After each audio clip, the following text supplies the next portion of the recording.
जय हिंद friends welcome to Vijay academy YouTube channel रे आज विषय वस्तुटी हूँ न्यायपालिकार वंशवाद लिखिं के एन दास। आलोचना करबा आज विषय को नहीं राजनीति रे वंशवाद बा परिवेशवाद को नहीं अनेक आरोप प्रतिरोप प्रतिदिन देखा मिले। यह एक विवादीय विषय परिणत है। आमर गणतंत्र रक्षा कौथि न्यायपालिका कौन यही परिवारवाद अच्छी बोली एक प्रश्नवाची बहु शिक्षित लोकों मन आसिले या विशेष चर्चार विषय होना।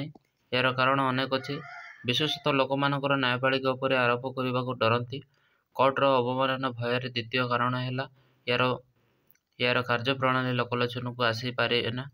न्यायपालिका तीनो स्तर अच्छी जथा निम्न न्यायालय उच्च न्यायालय सर्वोच्च न्यायालय। यही तीन स्तर विचारपति नियुक्त होता। निम्न न्यायालय अदालत मजिस्ट्रेट बा मुनसिप स्तर आरंभ हुए। विचारपति मान सीधा जनसेवा आयोग द्वारा परिचालित परीक्षा उन्नत ही नियुक्ति पाती। या पदोन्नति पाई जिला जज और केते जन उच्च न्यायालय जज हो पारती। जिला जज नियुक्ति दुईटी प्रणाली होता है। प्रथमटी है सीधा बा डायरेक्ट परीक्षा प्रणाली और द्वितीयटी है पदोन्नति प्रणाली। जिला जज को मनोनयन परीक्षा उच्च न्यायालय तत्वावधान अनुष्ठित हुए। एतिर जो मैंने उत्तीर्ण होते से सीधा अतिरिक्त जिला जज तापर जिला जज भाव अवस्थापित होते। यार उपर स्तर है उच्च न्यायालय विचारपति। एम कौन परीक्षा इंटरव्यू दिखती ना। एम सीधा एम संविधान धारा 270 अनुसार नियुक्ति पाइबार व्यवस्था अच्छी। किंतु विचारपति नियुक्ति प्रक्रिया वर्तमान कॉलेजियम बा संघीय प्रणाली द्वारा होता है। तीनोटी प्रकार मनोनयन प्रक्रिया को समीक्षा कले या कहब जे निम्न न्यायालय विचारपति मान मनोनयन प्रतियोगितामय और खला प्रक्रिया रे करा जाए। मात्र उच्च न्यायालय और सर्वोच्च न्यायालय विचारपति नियुक्ति कौन प्रतियोगिता न था कि एक कला बा उन्मुक्त प्रक्रिया करा जाए ना। जदिच यह संविधान 124 और 217 धारा अनुसार से करिबार विधि अच्छी। किंतु वर्तमान चयन प्रणाली प्रक्रिया को पूर्ण मात्रा रे संदेह मुक्त बा ऑब्जेक्टिव कही हेब नहीं। कारण एतिर कौन प्रतियोगिता बा परीक्षा न था। केवल मुख्य विचारपति अन्य केते जन विचारपति समिति अनुसार नियुक्ति दिए ना। तेणु यह प्रक्रिया मन में प्रश्नवाची सृष्टि करे या पूर्ण मात्रा रे खला प्रणाली हुए ना। किंतु एतिर आम विचारपति मान दक्षता अभिज्ञता को संदेह करने उचित हेब नहीं। यह सत्वे प्रश्न उठे ये प्रक्रिया अपेक्षा आउ कौन उत्तम प्रक्रिया ग्रहण करा जाय परिबो नहीं। या द्वारा ऑफेंसेस एंड ट्रांसपेरेंसी बा स्वच्छता रही पारंता। यही कथा को विचार कर केंद्र सरकार 2014 संविधान और धारा 124 117 धारा को संशोधन कर नेशनल जुडिशियल कमिशन गठन करने आईन करते। आयोगर मुख्य होते सर्वोच्च न्यायालय मुख्य विचारपति 2 जन वरिष्ठ विचारपति आईन मंत्री और 2 जन मुख्य व्यक्ति को वरिष्ठ आईनज्ञ रही व्यवस्था थिला। या द्वारा कार्यपालिका न्यायपालिका समितिर विचारपति मान चयन हो पारि था। ये प्रकार पद्धति व व्यवस्था अन्य देश में देखा मिले। जपर अमेरिका सेनेट द्वारा जज मान नियुक्ति हुए। ब्रिटेन रे एक स्वतंत्र कमिशन द्वारा जज मान चयन होती से लॉर्ड ट्रांसलेटर नियुक्ति दिखती। सेपरी रूसिया रे राष्ट्रपति फेडरल काउंसिल अनुमोदन क्रमे सर्वोच्च न्यायालय जज मान नियुक्ति दिखती।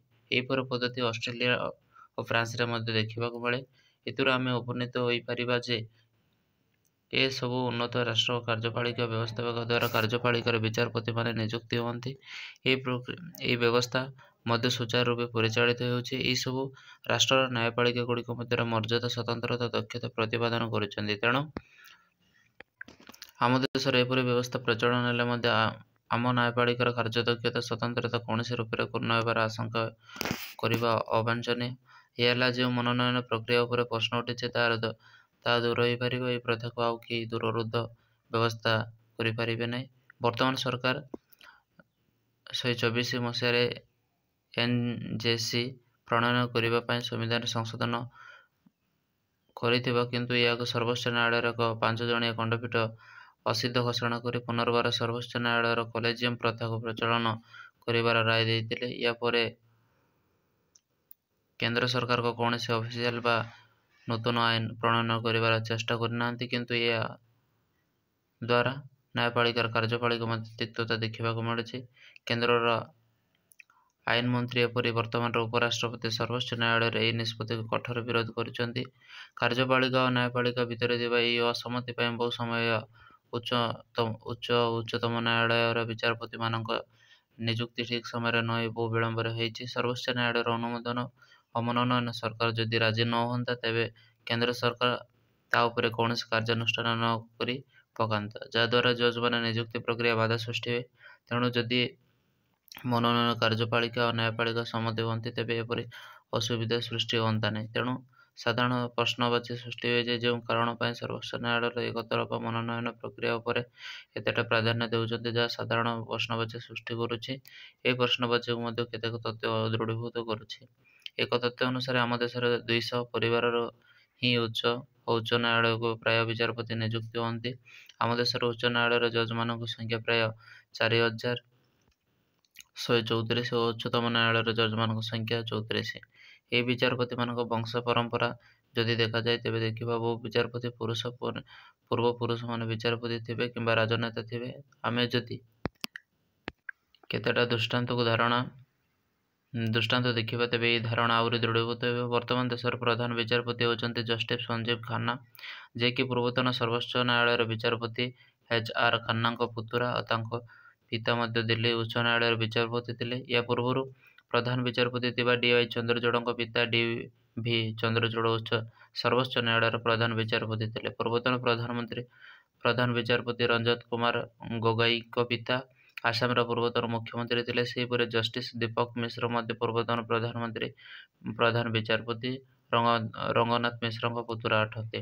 ଜଷ୍ଟିସ୍ ରଙ୍ଗନାଥ ମିଶ୍ରଙ୍କ ପିତା ଓଡ଼ିଶାର ବରିଷ୍ଠ ଶିକ୍ଷାବିତ୍, ରାଜନେତା, ପୂର୍ବତନ ଶିକ୍ଷାମନ୍ତ୍ରୀ ଗଦାବରୀଶ ମିଶ୍ରଙ୍କ ପୁତ୍ର ଅଟନ୍ତି। ଆମ ଓଡ଼ିଶାର ଉଚ୍ଚ ନ୍ୟାୟାଳୟର ଇତିହାସ ଯଦି ଦେଖିବା, ଏଠି ମଧ୍ୟ ବଂଶ ପରମ୍ପରା ଚିହ୍ନ ପାଇବା। ଓଡ଼ିଶାର ପୂର୍ବତନ ମୁଖ୍ୟ ବିଚାରପତି ଜଷ୍ଟିସ୍ ଗତିକୃଷ୍ଣ ମିଶ୍ରଙ୍କ ଭାଇ ଜୟକୃଷ୍ଣ ମିଶ୍ର, ତାଙ୍କ ପୁତୁରା ପ୍ରଫୁଲ୍ଲ ମିଶ୍ର, ତାଙ୍କ ଝିଆରୀ ଅମିୟା କୁମାରୀ ଫାଡ଼ି ଓଡ଼ିଶା ଉଚ୍ଚ ନ୍ୟାୟାଳୟର ବିଚାରପତି ଆସନ ଅଳଙ୍କୃତ କରିପାରିଛନ୍ତି। ସେହିପରି ଅନ୍ୟ ଜଣେ ମହିଳା ବିଚାରପତି ସଞ୍ଜୁ ପଣ୍ଡାଙ୍କ ପିତା ମଧ୍ୟ ଜିଲ୍ଲା ଜଜ୍ ଥିଲେ। ପୂର୍ବତନ ମୁଖ୍ୟ ବିଚାରପତିଙ୍କ ସୁକାନ୍ତ କିଶୋର ରାୟ ମଧ୍ୟ ଓଡ଼ିଶାର ପ୍ରଥମ ମୁଖ୍ୟ ନ୍ୟାୟାଧୀଶ ଜଷ୍ଟିସ୍ ବୀର କିଶୋର ରାୟଙ୍କ ଯୋଗ୍ୟ ସନ୍ତାନ। ପୂର୍ବତନ ସର୍ବୋଚ୍ଚ ନ୍ୟାୟାଳୟର ବିଚାରପତି DP ମହାପାତ୍ର ପିତା ସ୍ୱୈରୀ ମହାପାତ୍ର ମଧ୍ୟ ଓଡ଼ିଶାର ଉଚ୍ଚ ନ୍ୟାୟାଳୟର ବିଚାରପତି ଥିଲେ। ଜଷ୍ଟିସ୍ BP ଦାସଙ୍କ ପୂର୍ବତନ ପ୍ରଧାନ ବିଚାରପତି BP ପଟ୍ଟନାୟକଙ୍କ ସମ୍ପର୍କୀୟ। ତାଙ୍କ ସହଯୋଗୀ ଜଷ୍ଟିସ୍ ପ୍ରଦୀପ କୁମାର ମହାନ୍ତି, ପୂର୍ବତନ ବିଚାରପତି ଯୁଗଳ କିଶୋର ମହାନ୍ତି ଯୋଗ୍ୟ ସନ୍ତାନ ଅଟନ୍ତି ଓ ତାଙ୍କ ଜେଜେବାପା ରାଜକିଶୋର ମହାନ୍ତି ମଧ୍ୟ ଉଚ୍ଚ ନ୍ୟାୟାଳୟର ବିଚାରପତି ଥିଲେ। ବର୍ତ୍ତମାନ ଓଡ଼ିଶା ଉଚ୍ଚ ନ୍ୟାୟାଳୟର ବିଚାରପତି ଜଷ୍ଟିସ୍ KR ମହାପାତ୍ର ପୂର୍ବତନ ନ୍ୟାୟାଧୀଶ ଶରତ କୁମାର ମହାପାତ୍ରଙ୍କ ଯୋଗ୍ୟ ସନ୍ତାନ ଅଟନ୍ତି। ଏହିପରି ଉଦାହରଣ ଅନେକ ଅଛି, ମାତ୍ର ଏଥିରୁ ଏହା ପ୍ରମାଣିତ ହୋଇନାହିଁ ଯେ ଏ ସମସ୍ତ ବିଚାରପତି ତାଙ୍କ ଜ୍ଞାନ, ଦକ୍ଷତା, ନିଷ୍ଠା ପ୍ରତିପାଦନ କରିପାରିନାହାନ୍ତି। ଏହିପରି ବଂଶବାଦ ଚାପ ଥିବା ବିଚାରପତିମାନେ ମଧ୍ୟ ଯୋଗ୍ୟତା ବିଚାରଧାରା ପାଇଁ ସ୍ମରଣୀୟ ହୋଇ ରହିପାରନ୍ତି। କିନ୍ତୁ ବିଚାରପତିମାନେ ଯଦି ବର୍ତ୍ତମାନର ପ୍ରକ୍ରିୟା ଦ୍ୱାରା ମନୋନୀତ ନ ହୋଇ ଏକ ମୁକ୍ତ ପ୍ରକ୍ରିୟା ମନୋନୀତ ହୋଇଥାନ୍ତେ, ତେବେ ଏ ବଂଶବାଦର ପ୍ରଶ୍ନ ଉଠି ପାରିନଥାନ୍ତା। ଧନ୍ୟବାଦ।